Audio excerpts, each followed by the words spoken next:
On that, got another drunk story you want to tell? Oh, well, this one time, me and some friends went into an abandoned building. An old industrial factory.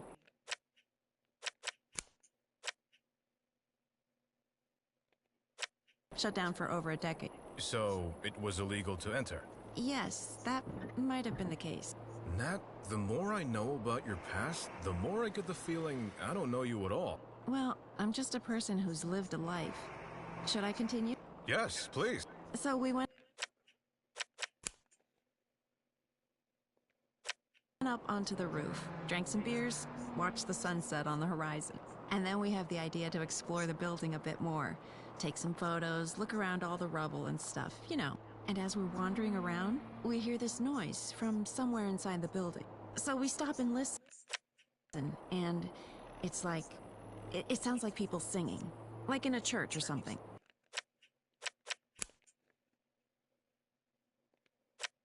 So we get closer and closer until we spot some candles.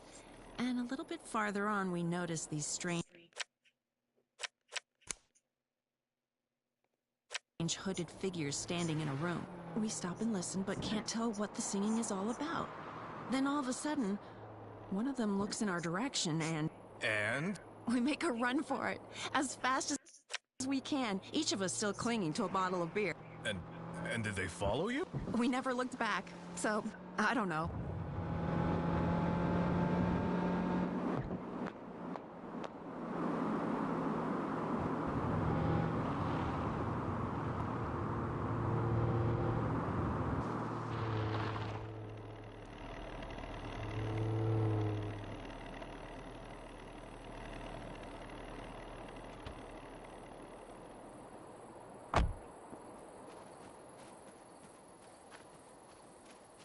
That's Fletcher's house?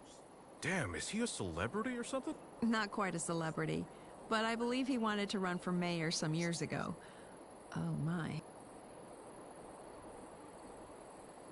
Mr. Fletcher, we have come here to discuss the arson case that destroyed a house you owned near Summersart. Oh, yes, I remember. It was small, yet I miss it dearly. A shame it burned down.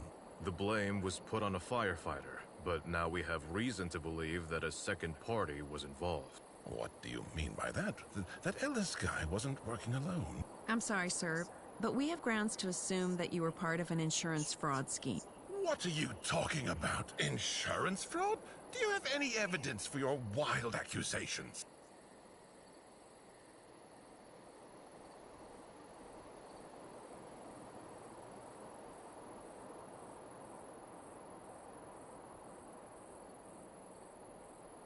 There was a broken lock on the back door. That's proof against your point. My house was broken into. Wouldn't I have gone in with a key?